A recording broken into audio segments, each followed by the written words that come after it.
La balado-diffusion de cette semaine est une présentation de JN Auto, vente et financement. Voiture presque neuve, plus de 35 véhicules électriques à partir de 50 $ par semaine. Jaguar nous présente la I-Pace, ça va impressionner. TM4 passe aux mains de Dana. La XC40 sera la première Volvo 100% électrique. Le réseau Flow s'étend jusqu'en Nouvelle-Écosse. La version 2019 de la Chevrolet Volt aura un chargeur de 7,2 kW. La Tesla Model 3 est maintenant produite à 5000 unités par semaine. Le programme Rouler vers la Gaspésie, on en parle avec un de ses investigateurs. Qu'est-ce qui dure plus longtemps, un véhicule électrique ou un véhicule à essence? Tout ça et bien plus encore dans ce 37e épisode du balado Silence, on roule.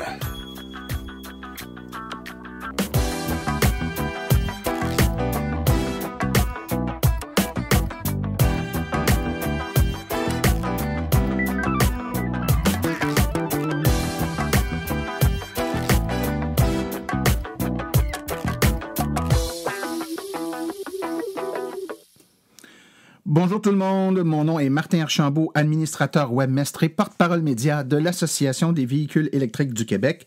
C'est avec passion et plaisir que j'anime ce balado qui est dédié 100% aux voitures électriques.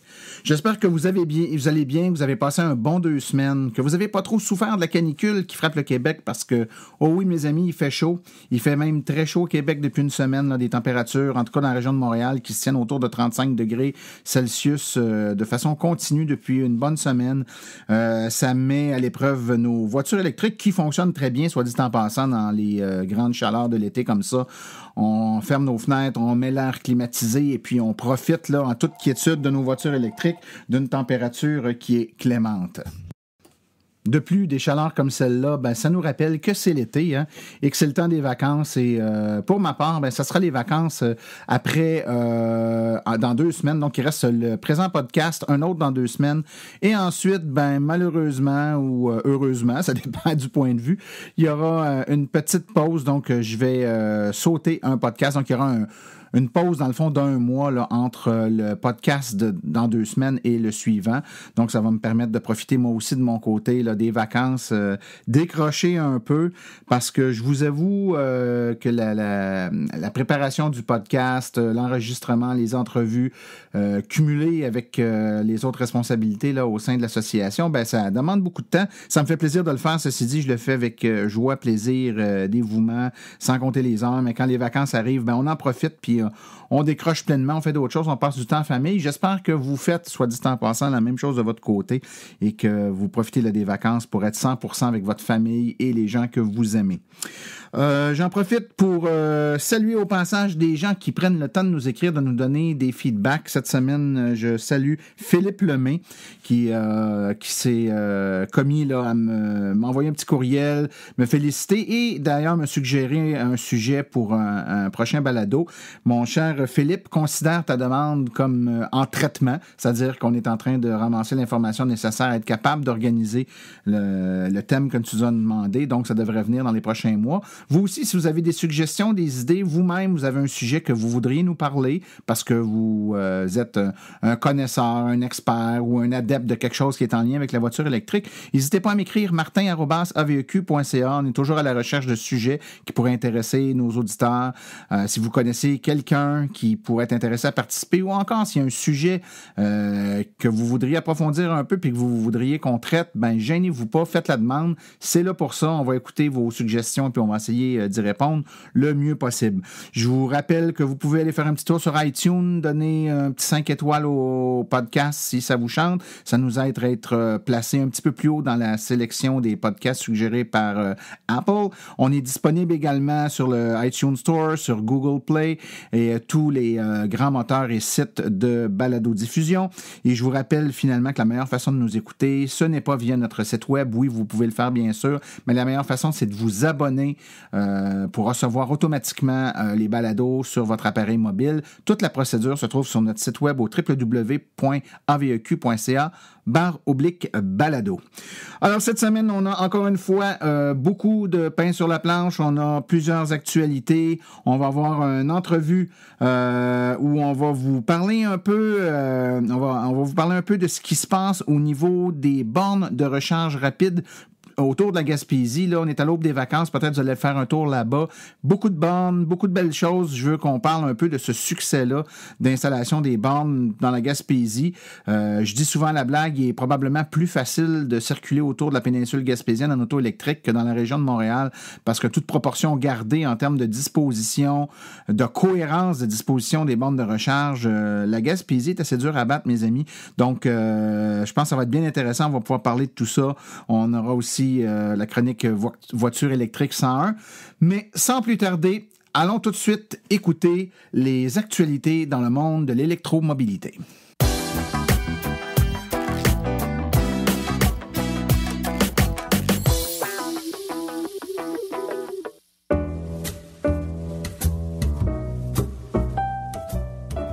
Vous avez une entreprise qui œuvre dans le domaine des voitures électriques. Vous aimeriez faire de la publicité là où l'auditoire est constitué à 100% d'adeptes de véhicules électriques? Écrivez-nous à info@aveq.ca afin d'avoir toutes les modalités de publicité, autant dans la balado-diffusion que sur notre site web et nos autres médiums.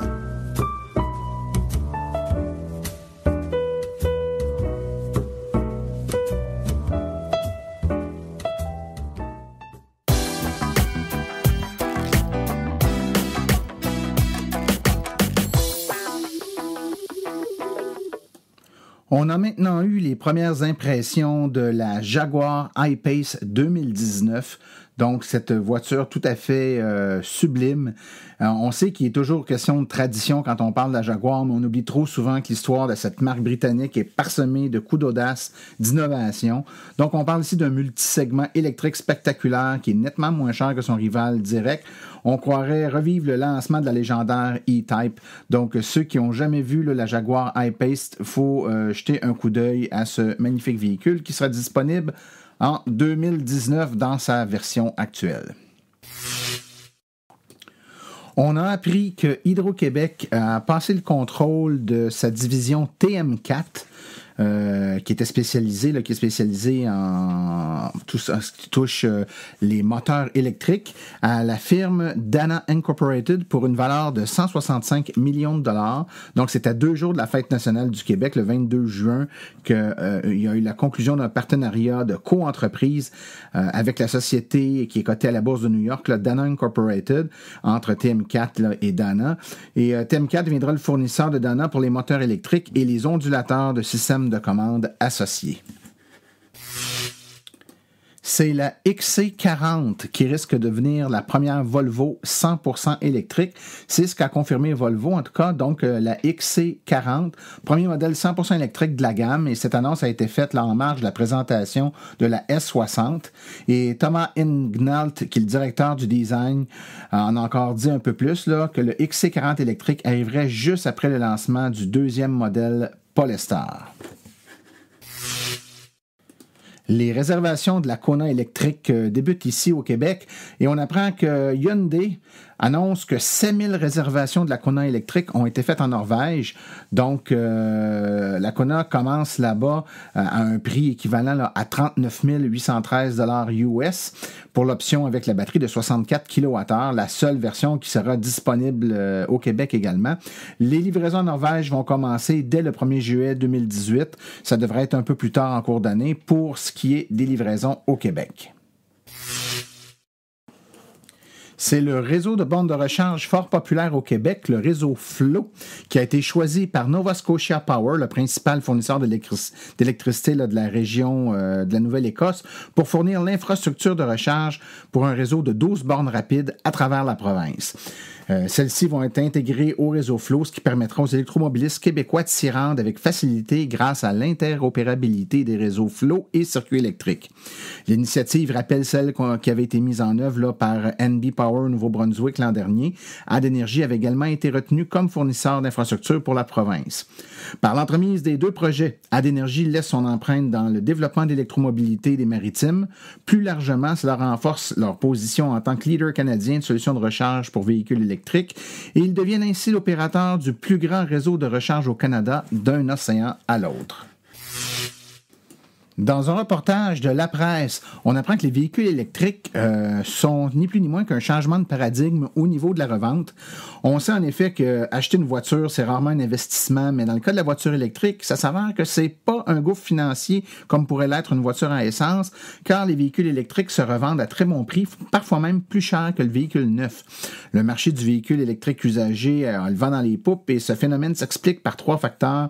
L'offre insuffisante de véhicules neufs qui force beaucoup d'acheteurs à aller vers l'usager, la durabilité exceptionnelle dont font preuve les véhicules électriques et d'une meilleure valeur de revente, entre autres grâce à l'aide gouvernementale à l'achat de 4 000 $. Les véhicules électriques luxueux sont aussi fortement avantagés par une meilleure valeur de revente par rapport à un coût de possession très avantageux. Donc tout cela, on apprend ça dans un article de La Presse il y a quelques jours.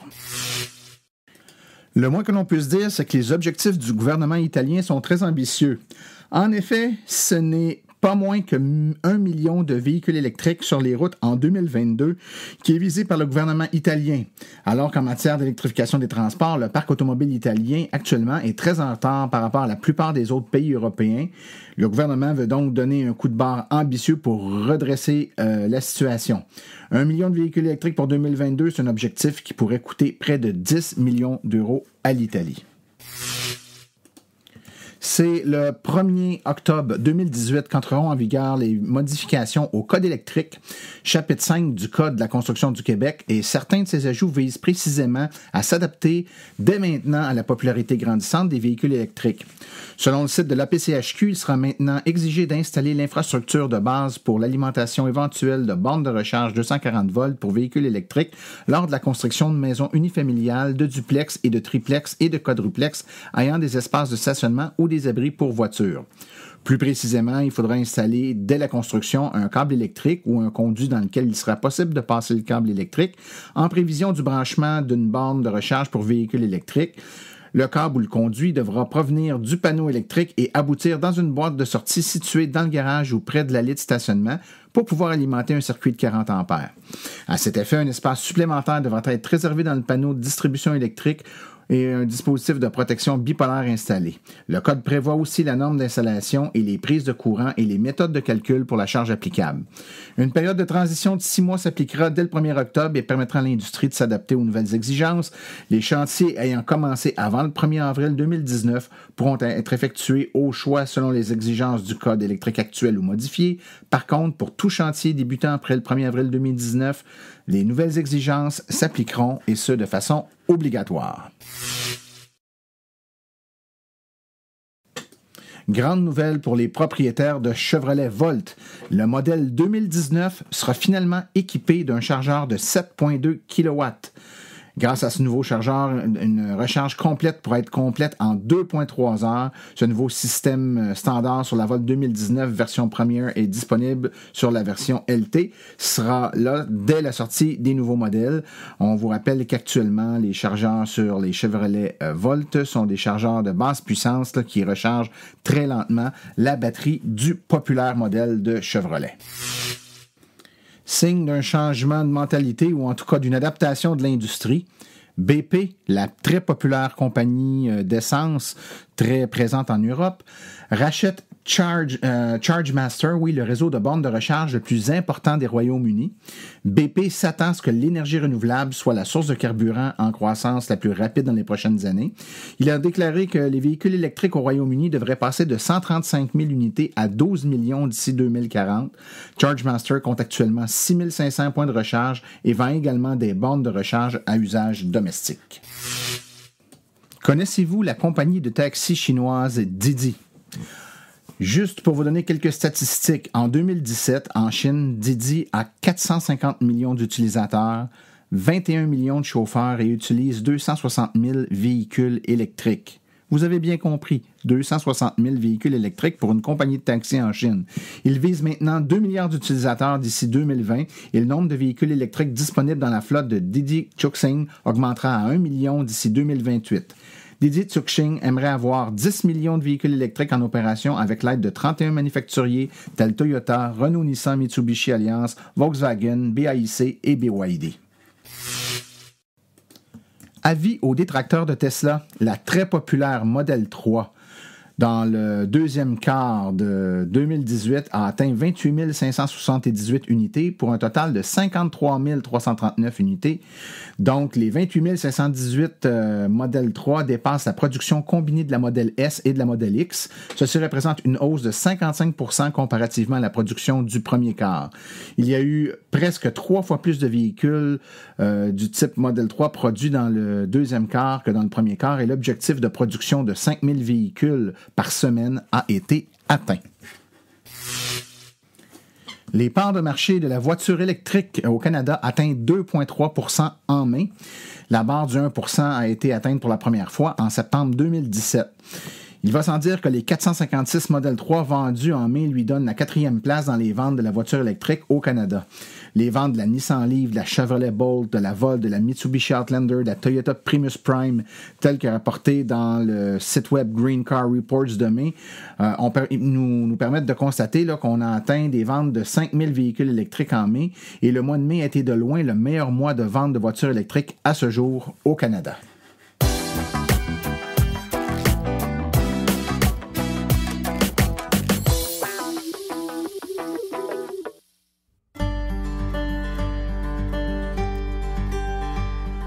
La mission de l'AVEC se résume comme suit. Donner une information neutre et objective aux électromobilistes actuels et futurs, tout en représentant leur intérêt auprès des acteurs du milieu. L'AVEC se veut aussi un acteur stimulant en matière de politique québécoise en transport électrique avec plusieurs participations à des commissions parlementaires. Elle est également une référence en électromobilité pour de nombreux médias québécois. Ce que vous pouvez faire pour l'AVEC? Si vous avez une bonne plume, nous recherchons des rédacteurs. Si vous êtes propriétaire de véhicules électriques, participez à nos forums pour partager votre expérience. Vous connaissez un propriétaire de véhicules électriques? Faites-lui connaître notre site. Vous connaissez un vendeur de véhicules électriques? Laissez-lui notre carte d'affaires. Vous voulez installer une borne chez un commerçant ou au travail? Consultez nos guides. Vous voulez vraiment nous faire plaisir? Devenez membre de notre association. Vous voulez devenir partenaire ou annoncer sur notre site? Contactez-nous à info@aveq.ca. L'Association des véhicules électriques du Québec, la référence en électromobilité.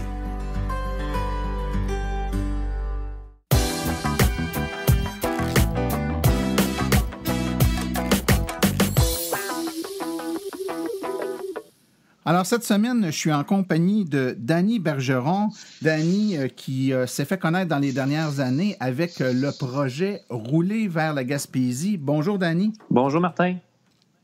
Écoute, Rouler vers la Gaspésie, c'est un projet qui a été suivi de très près, en tout cas par les gens de l'AVEC, parce qu'on trouvait que c'était une initiative tout à fait extraordinaire.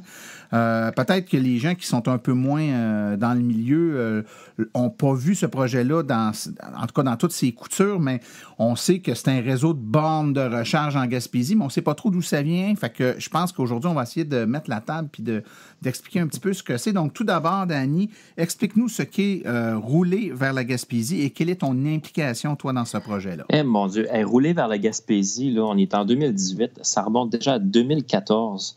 Ça remonte déjà à l'époque où est-ce qu'on avait, j'avais une connaissance ici en 2014 qu'il y avait une Volt en Gaspésie. Puis au moment où est-ce que c'était à l'époque de penser changer la voiture de livraison pour mon commerce, pour la pharmacie.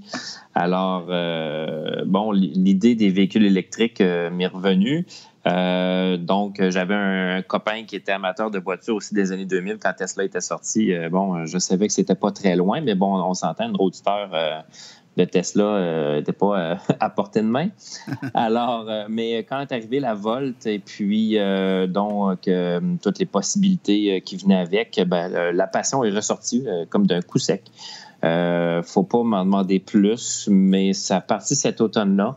Puis avec mon implication aussi en Gaspésie, avec mon implication dans la corporation de développement, donc ma fibre entrepreneuriale, et puis ça m'a amené pendant l'automne finalement à m'intéresser évidemment à l'infrastructure de recharge.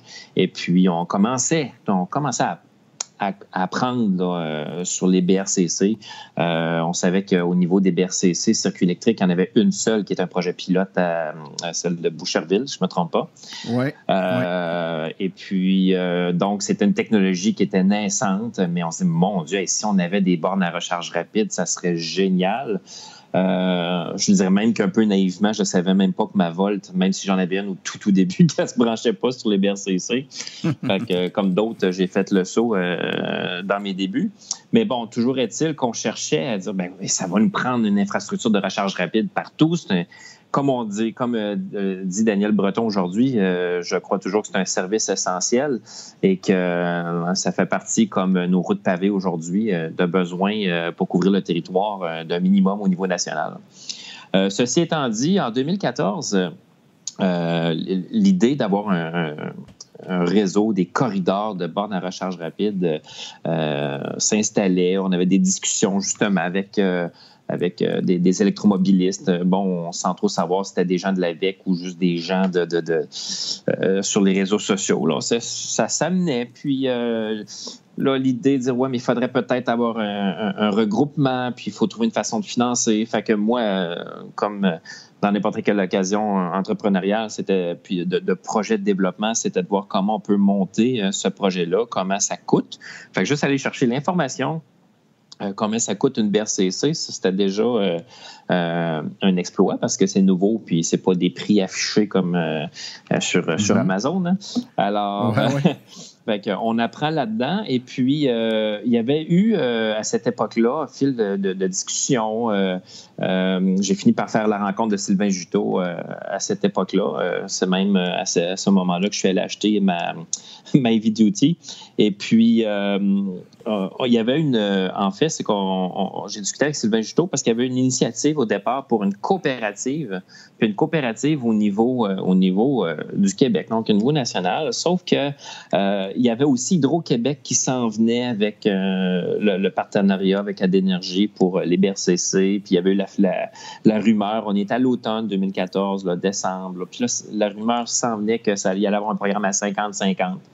Fait que on brasse tout ça, puis rendu à l'hiver, rendu janvier-février, on sentait qu'au niveau de la structure légale, puis des possibilités, puis au niveau de la mobilité des gens aussi, la coopérative n'a pas pu avoir lieu, quoique des grands efforts qui ont été faits dans ce dossier-là. Mais on voit que ça n'a pas été jusqu'au bout. Puis là, l'idée était aussi que, j'avais eu peut-être de mon côté des expériences avec le mode coopératif. Puis en termes de structure légale, ça s'appliquait peut-être pas très bien. Puis je crois qu'au niveau d'un OSBL, au niveau OSBL, avec certains programmes qui existaient déjà dans la région, donc on n'est pas allé demander des programmes spécifiques pour ça. Donc avec une mobilisation régionale, j'arrivais vraiment avec l'idée qu'on pourrait, avec un corridor puis avec une mobilisation, réussir à financer ça. Surtout quand le programme à 50% est arrivé, je me dis, mon Dieu, j'ai un projet, on a déjà 50% de financement, c'est déjà 50% financé, c'est dans la poche. Non, mais en partant déjà, puis je dis, c'est peut-être mon côté bélier, go, on fonce, puis on va de l'avant. Fait que monte une structure financière, essaie de faire le tour de la Gaspésie, il va avec des bornes, maximum 100 km entre les bornes. Maximum combien? Maximum 100 km. Il fallait que ça soit en bas de 100. Okay. On a 2-3 tronçons là, qui sont entre 96, 98 km. Là. On sait qu'ils sont peut-être un peu plus problématiques, mais... fait que mais sinon, généralement, on est vraiment plus dans le 60-80 km entre les bornes.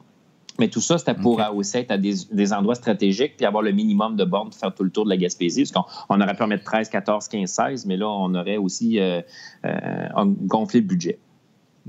Donc, à cette époque-là, quand tu as commencé à aller chercher des gens intéressés à monter le projet, est-ce que vous aviez déjà une carte de position où vous voyez les bornes? J'imagine que c'était clair dès le début que les bornes devaient être disposées le long, par exemple, tout le long de la côte de la péninsule, autant du côté nord que du côté sud de la péninsule gaspésienne, pour être capable de couvrir les routes plus, entre guillemets, touristiques. J'imagine que c'était déjà dans vos plans? Oui, bien, c'est sûr qu'au départ, moi, je voyais un tronçon du côté nord. Évidemment, je voulais favoriser le côté nord. Soit par rapport au côté sud, on dit souvent, on entend que c'est défavorisé côté touristique. Les gens passent du côté sud. Mais bon, toujours est-il qu'au départ, le projet, je voulais même le faire en 2 phases. Puis, j'avais déjà une idée des positions du côté nord. C'était un peu naturel que de Matane, Saint-Anne-des-Monts, Mont-Louis, Grande-Vallée, on est tous à peu près à 80-60 km d'intervalle.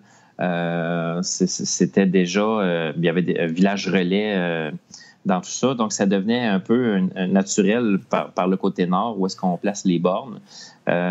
Côté sud, peut-être un peu moins. Et puis, au départ, j'ai eu une discussion avec Rémi Saint-Amand. Et puis, le dossier a glissé un peu aussi avec David Sylvestre, commencé aujourd'hui du côté de l'AVEC. Je pense que Rémi Saint-Amand a fait une très bonne job. Il y a eu la succession. Au début, c'est ça, c'est qu'on cherchait à disposer les bornes. Puis, à partir de Matane ou d'Amqui, à partir du moment qu'on choisit de mettre une borne à une position, là, toutes les autres décalent. Fait que si on en met une plus proche, si on avait choisi Carleton au lieu de New Richmond, il aurait fallu tout décaler les autres bornes après, puis ça en aurait fait une de plus loin. Puis d'ailleurs, ça, c'était peut-être le cas de particulier de Carleton, qui est aussi très... qui était un peu déçu au départ de pas faire partie de ce projet-là, mais qu'on a toujours dit que les bornes rapides n'étaient pas particulièrement pour le développement d'une localité, mais étaient vraiment pour couvrir l'ensemble du territoire pour les longues distances. Donc, ça profitait à toute la région. Mais on sait que Carleton, de leur côté, ont participé à un projet en termes d'autopartage et vont avoir leur propre station avec une borne de recharge rapide. Donc, ça aussi, ça devrait avoir lieu à Carleton. Donc, on est tout à fait content de ça. Mais bon, voilà. Fait qu'au niveau des positions, c'est vraiment par rapport aux distances puis par rapport à des centres-villes où est-ce qu'on aurait une certaine facilité à installer des bornes où il y aurait quand même un peu de service. Okay. Donc, il y a une réflexion, dans le fond, du positionnement qui n'était pas axé juste sur les partenaires, mais qui était aussi axé sur... où géographiquement, ça serait le plus intelligent de les placer. Moi, je pense que ça vaut la peine peut-être, Dany, de juste faire une petite mise en contexte pour que les gens comprennent bien que le modèle d'affaires, je dis actuel parce que là, avec les annonces des dernières semaines, on sait que ça va probablement changer, mais dans le modèle d'affaires actuel, pour qu'une borne rapide du circuit électrique soit installée, il doit y avoir la participation d'un partenaire, donc qui va dire que ce soit un commerce, une ville ou peu importe, qui dit, venez installer une borne rapide ici, je vais en défrayer 50% des coûts, puis le circuit électrique défraie l'autre 50% des coûts. Donc, ce que ça veut dire, c'est que les bornes, on ne les met pas nécessairement là où il y a un besoin, on les met là où il y a quelqu'un qui accepte d'en payer la moitié. Tu sais, je simplifie un peu, là, mais quand on regarde le développement au Québec, c'est un peu comme ça que ça s'est fait. Vous autres, ce qui est tout à fait novateur dans votre approche, c'est que vous avez déterminé où est-ce que ça prenait des bornes et vous êtes arrangé pour trouver les sous pour que là où il y a des besoins, vous soyez capable de financer votre 50% de la borne là où vous la vouliez. Je pense que c'est un peu différent de ce qu'on vit dans le reste du Québec où parfois les gens se disent « Mais pourquoi ils l'ont mis là? » Ils l'ont mis là parce que c'est le propriétaire là qui a accepté de payer l'autre 50%. Tu comprends? Je comprends que ça serait plus brillant de le mettre de l'autre bord de la rue dans l'autre commerce ou à 5 km dans le cours de tel autre commerce, mais lui n'embarque embarquait pas dans ce mode-là. Ils n'étaient pas prêts à payer le 50 %. Fait, et ça, c'est une des raisons. L'autre affaire, c'est que ça prend une certaine infrastructure électrique aussi. Donc, on ne peut pas les mettre n'importe où, ces bornes-là, également, parce que ça prend un approvisionnement en électricité à haute tension, là, à moyenne tension, en fait, qui n'est pas disponible, par exemple, en milieu résidentiel ou même dans certains milieux plus commerciaux. Des fois, l'électricité est loin de l'endroit où on voudrait mettre la borne et là, les coûts explosent rapidement. Même Amqui, justement, c'était un endroit où est-ce que c'était le lieu choisi parce que souvent, on a fait affaire avec des municipalités. Ça, c'est un choix d'ailleurs sur lequel je pourrais revenir, sur des terrains municipaux. Afin avec, justement pour pas attendre de faire affaire avec des commerces privés, avec des programmes d'aide publique. Puis si ces aides publiques-là favorisent une entreprise plus qu'une autre, bien souvent les aides sont réduites.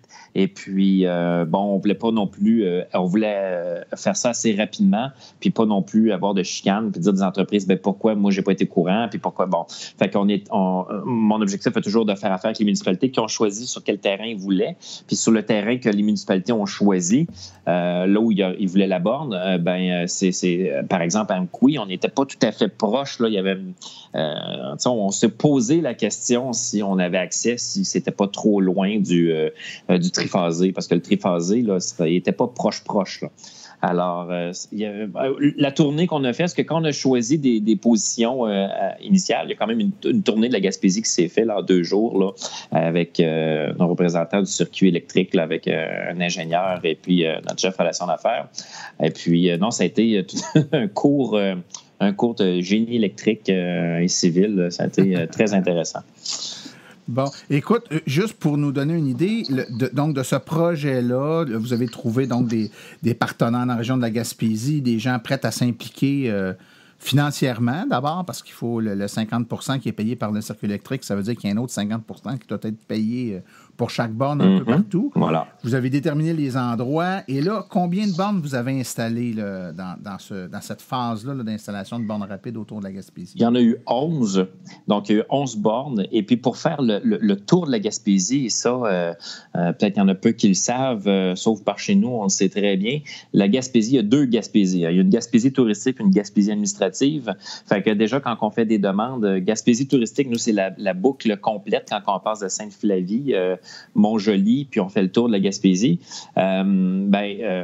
Faut savoir que quand on est rendu là, on est juste en Gaspésie touristique, parce que c'est pas la Gaspésie administrative. On est encore au Bas-Saint-Laurent. Fait que même Matane, Amqui font partie du Bas-Saint-Laurent. Donc, il a fallu faire des demandes à 2 programmes différents, parce qu'il y en avait un programme régional, habituellement, qui est attribué à la Gaspésie. Il a fallu justifier nos coûts pour les 9 bornes de la Gaspésie, puis être capable de financer et justifier nos pourcentages d'aide en fonction des 2 bornes du Bas-Saint-Laurent.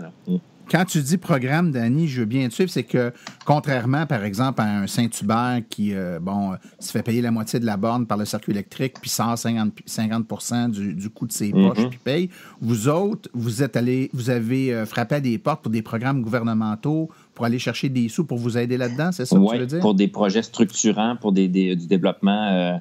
Donc oui, on est allé chercher comme plusieurs entreprises ou organismes ont accès à ces mêmes programmes-là avec des critères bien spécifiques. Nous, on est allé, on avait un fonds d'aide aux initiatives, fonds d'aide aux initiatives régionales. Donc, où est-ce qu'on est allé chercher un bon montant, donc au niveau du ministère de l'Économie. Et puis on a complété au niveau local avec chacune des MRC, chacune des SADC du territoire. Et on a un petit montant qui est venu clôturer le tout venant d'un fonds conjoncturel de développement au niveau du ministère des Affaires municipales. Fait que ça, on est allé chercher des montants de ce côté-là. On est allé chercher des montants, mais on est quand même allé emprunter un montant aussi, donc un prêt qui doit aussi être couvert et sur lequel on se basait sur des revenus de commandite. des revenus de réseau. Fait que c'est ça qu'on est en train de développer aussi pour être capable de couvrir à long terme l'entretien puis le développement futur aussi du réseau. Et puis, d'où l'idée de la phase 2, là, ça en fait partie. Donc, la phase 1, c'est les 11 bornes rapides dont on parle depuis tantôt. Oui. Puis là, il y a une autre phase à votre projet, c'est ça? C'est ça, exactement. La nouvelle phase, celle-ci, c'était justement pour répondre à certaines questions qu'on avait, c'est comment le milieu ou comment les entreprises ou les gens de la place vont contribuer. Et cette question-là, on l'a répondu avec l'autre question aussi qu'on entend souvent, c'est que pourquoi il n'y a pas de borne de niveau 2 à côté des BRCC? Pourquoi pas avoir installé au moins une borne de niveau 2 avec la BRCC pour la sécurité? Et puis justement, on voulait à long terme focusser sur les entreprises pour l'installation de bornes à destination. Et ça a été l'idée dans une deuxième phase pour briser un peu le cercle vicieux, pour partir d'un réseau où on a personne, on a des BRCC, mais en fait, on n'a pas encore la manne ou la masse de véhicules électriques en Gaspésie. On n'a pas beaucoup d'immatriculation. Fait qu'il faut compter beaucoup sur les visiteurs. Fait que les entreprises en tant que telles ne sont pas non plus intéressées commercialement parlant à investir une tonne là-dedans. Fait qu'il faut briser le cercle vicieux, puis on veut les regrouper puis les mobiliser. Fait que les bornes à destination, donc écrire une phase 2 avec un autre programme où est-ce qu'on a un financement quand même à 50% au niveau des programmes qui est fait pour les entreprises. Mais on les a regroupés avec l'OSBL qui est porteur du projet et on va aller de l'avant avec une centaine de bornes. Donc, on a un budget pour une centaine de bornes de niveau 2. C'est enclenché. On est en période d'inscription. Et puis, il va y avoir des premières installations cet été en espérant que tout se déroule comme prévu. Et puis, évidemment, là, on ne pourra pas installer 100 bornes dans l'espace d'un mois. Fait que ça va se poursuivre là, dans les prochaines semaines, prochains mois jusqu'à l'automne, ça c'est certain. Exact. Mais on va mettre la gomme là-dessus. Fait qu'en fin de compte, c'est une double mission qui a autant de renforcer l'infrastructure, la compléter avec des bornes à destination, mais en même temps aussi de mobiliser aussi le secteur privé, les lieux publics, et puis justement de créer une forme d'autonomie pour qu'à long terme, justement, on ait une mobilisation, puis probablement une possibilité de développer l'infrastructure sans avoir toujours recours à des programmes gouvernementaux, puis être encore plus autonome localement. Tout à fait. Écoute, je trouve ça vraiment inspirant. En fait, je trouve que ce qui démarque vos initiatives, c'est le fait d'avoir organisé, c'est-à-dire que c'est pas 11 petites initiatives, vous vous êtes regroupés pour installer des bornes, mais les 11 bornes sont donc installées de façon, là, je parle des rapides, de façon intelligente, coordonnée, logique, puis tout à fait, je trouve de toute façon tout à fait synchrone avec l'économie que vous avez. Il y a beaucoup de tourisme également, donc les gens qui veulent aller visiter la Gaspésie, qui ont une voiture électrique, ils n'ont même pas à se casser la tête, puis avec des bornes de niveau 2 qui vont s'ajouter, donc pour faciliter d'avoir des pleines charges ou encore des charges d'appoint, ou même dans les relais, les gîtes, les bed and breakfast, les hôtels, peu importe, les gens qui arrêtent pour la nuit ne sont pas obligés de prendre une borne rapide à ce moment-là, peuvent se brancher à destination, puis on repart le lendemain matin, on est plein. Je trouve que c'est tout à fait génial.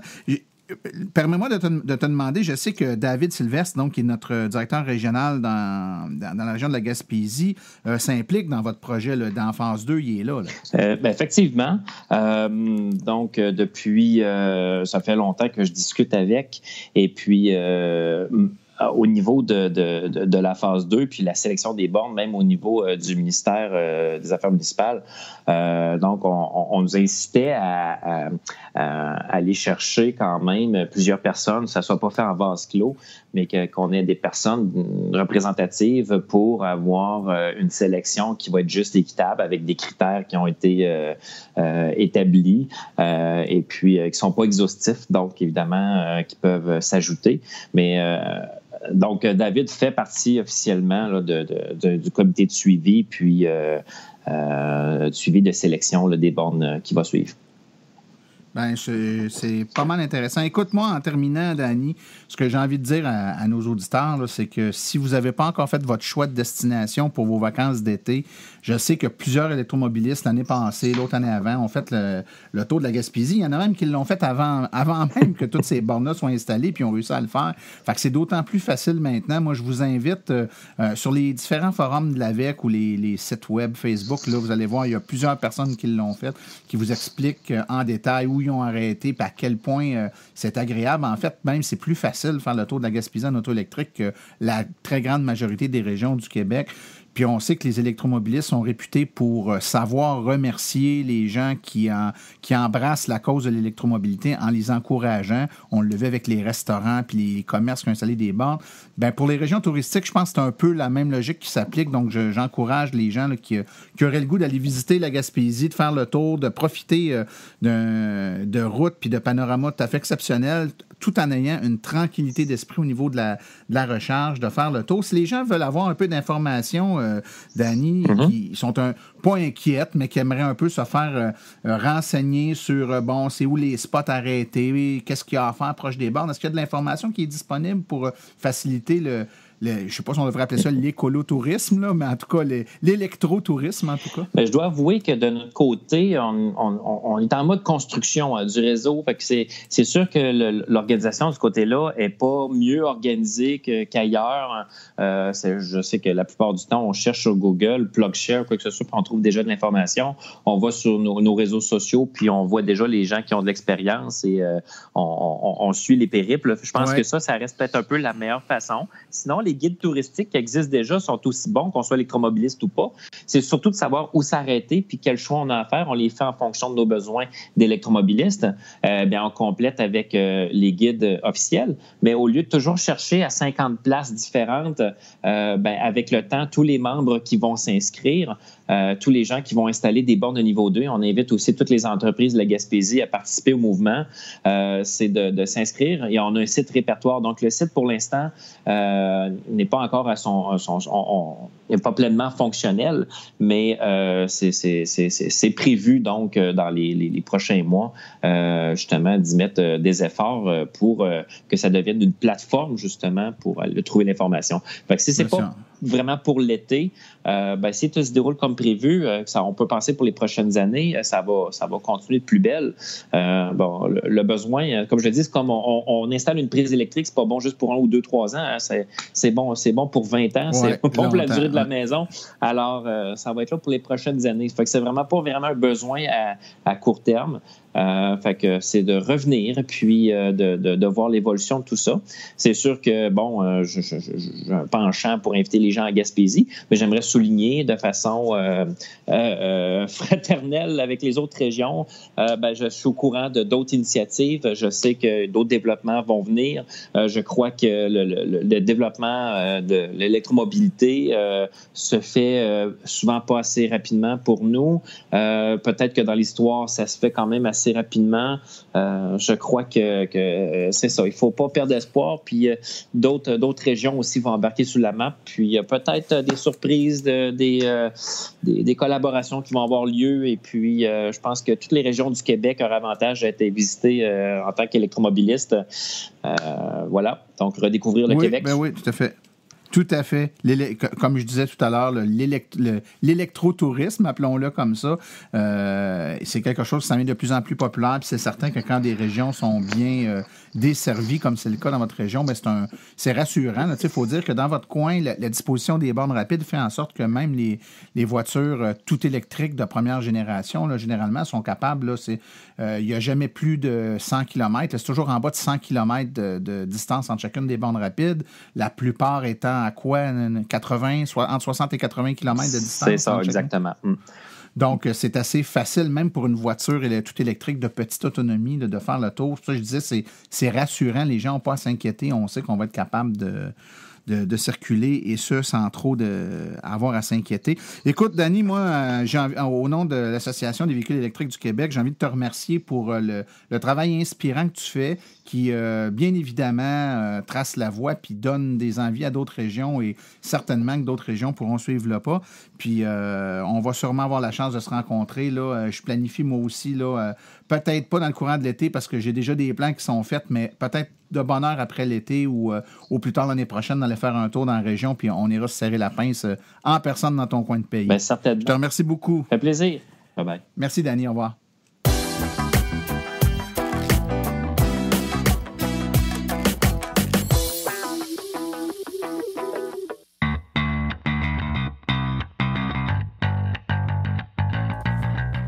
Vous êtes intéressé à faire le saut pour une voiture électrique? Vous considérez choisir une voiture d'occasion? Rendez-vous chez JN Auto. Avec plus de 35 modèles presque neufs en stock, c'est définitivement le chef de file lorsque vient le temps de vous procurer un véhicule électrique. En plus des prix déjà très compétitifs, JN Auto offre un rabais exclusif aux membres hors de l'Association des véhicules électriques du Québec. Une réduction supplémentaire de 299 $ plus taxes sur le prix affiché au financement d'un véhicule entièrement électrique ou hybride rechargeable. Consultez notre liste de voitures au www.jnauto.com.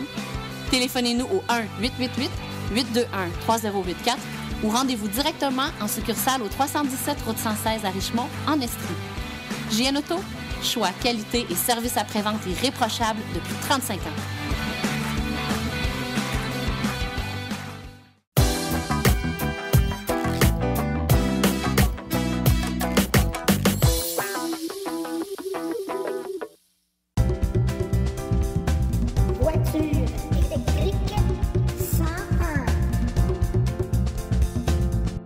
Bonjour, je m'appelle Gabriella, j'ai 9 ans, puis je me suis toujours demandé c'est quoi la plus longue durée de vie. Est-ce que c'est l'auto électrique ou l'auto à essence? Merci, bye. Oh là là, Gabriella, ben, tout d'abord, merci beaucoup pour ta question. Hein? Question fort pertinente. En fait, on se la fait souvent poser. Les gens nous demandent si la voiture électrique va durer aussi longtemps. Je te dirais que c'est même une des choses qui fait le plus peur aux gens qui sont sur le point de s'acheter une voiture électrique, c'est-à-dire qu'ils ont peur que la voiture, la batterie principalement, soit pas d'assez longue durée, et puis qu'à un moment donné, la voiture fonctionne plus bien, qu'on soit obligé de faire des changements ou que ça ne nous dure pas, donc la durée qu'on a actuellement sur une voiture à essence. En fait, pour te répondre en toute honnêteté, tu sais, les voitures électriques telles qu'on les connaît actuellement, donc celles qu'on voit sur le marché, il y en a ici au Canada depuis à peu près 2011, donc qu'on peut acheter, là, que le grand public peut acheter des voitures électriques. On est en 2018, ça fait 7 ans. Ça fait pas très longtemps, donc 7 ans, là, quelqu'un qui achète une voiture en 2011, 7 ans plus tard, on est aujourd'hui en 2018, la voiture est encore bonne. En fait, je te dirais, la très grande majorité de la voiture est très semblable à une voiture à essence. Donc, la carrosserie, la suspension, le système de direction, c'est la même chose qu'une voiture à essence. Donc, ça n'a pas... qu'elle soit électrique ou pas, n'a pas grand-chose à voir dans la durabilité. Maintenant, si on parle du moteur comme tel, si on regarde juste le moteur, un moteur électrique, c'est, comme on dit dans le jargon, c'est pas tuable. Hein? Donc, ça s'use pas tellement, du moins beaucoup moins vite qu'un moteur à essence qui a des pistons avec une explosion, de la chaleur qui va faire en sorte qu'avec le temps, les pièces, le métal va se transformer, peut se déformer aussi. Et alors qu'un moteur électrique, normalement, au bout de 5, 10, 15 ans, son état de santé devrait être assez comparable à ce que c'était au début. Par contre, dans le cas d'une voiture à essence, vois-tu, la réservoir à essence va être bonne assez longtemps, tant qu'elle ne sera pas oxydée, rouillée, puis qu'il n'y aura pas de trou dedans, elle va être bonne assez longtemps. Dans le cas de la batterie du véhicule, qui est un peu l'équivalent, une pile, on en a déjà parlé dans d'autres podcasts, ça s'use tranquillement pas vite, donc ça perd un peu de sa capacité. Je dis un peu parce que dans les conditions normales d'opération, on va perdre quelques pourcentages. Donc, la batterie peut descendre là, à 85-80%, mais ça fait pas en sorte que le véhicule fonctionne pas. Ça fait en sorte que notre voiture va peut-être aller un petit peu moins loin qu'elle allait au début. Ceci dit, le véhicule va encore fonctionner. Alors, moi, je dis souvent, il y a plus de chances que ce soit la carrosserie du véhicule qui nous lâche que ce soit la batterie, du moins ultimement, là, sur les véhicules modernes. Donc, est-ce que le véhicule électrique dure moins longtemps que la voiture à essence? Vraiment pas. Est-ce qu'il va durer plus longtemps? Oh, ça reste à voir. Il est encore un peu tôt pour le dire, mais ce que je dirais par contre, c'est que si quelqu'un que tu connais, Gabriella, veut s'acheter une voiture électrique et qu'elle hésite parce qu'elle a peur que la voiture ne dure pas aussi longtemps que la voiture à essence, moi, je pense que tu peux rassurer tout de suite cette personne-là puis lui dire que minimalement, la voiture va durer tout aussi longtemps qu'une voiture équivalente à essence.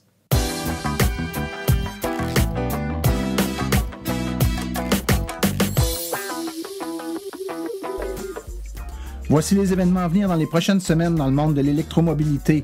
Le 6 juillet, c'est essai routier à Port-Cartier. C'est de 17h à 20h30 dans le stationnement du bureau syndical situé au 178 Portage des Mousses à Port-Cartier. Essai routier, kiosque d'information.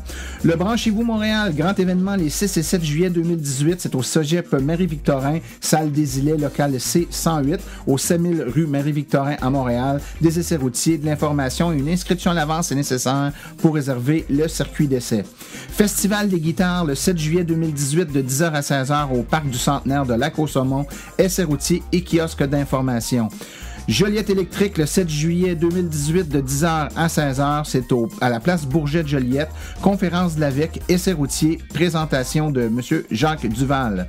2 montagnes en fête et exposition de voitures électriques le 14 juillet 2018 de 14h à 18h au 150 chemin d'Oka, 2 montagnes, essai routier, kiosque d'information et exposition. Et finalement, le festival H2O, 14 juillet 2018 de 10h à 16h au 400 principal sud, Amos.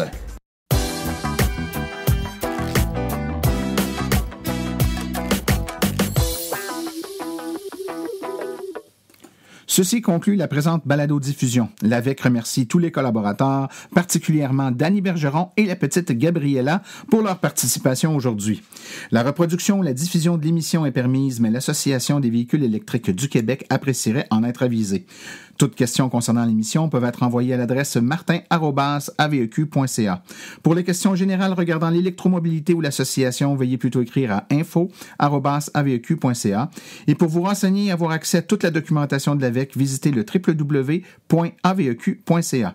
Je vous rappelle que sur notre site web, afin de vous faciliter la tâche, vous aurez accès aux archives de nos balados ainsi qu'à des hyperliens vers les sites web mentionnés aujourd'hui, le tout directement au www.aveq.ca/silence. Mon nom est Martin Archambault et d'ici le prochain balado, j'espère que vous attraperez la piqûre et direz vous aussi, silence, on roule.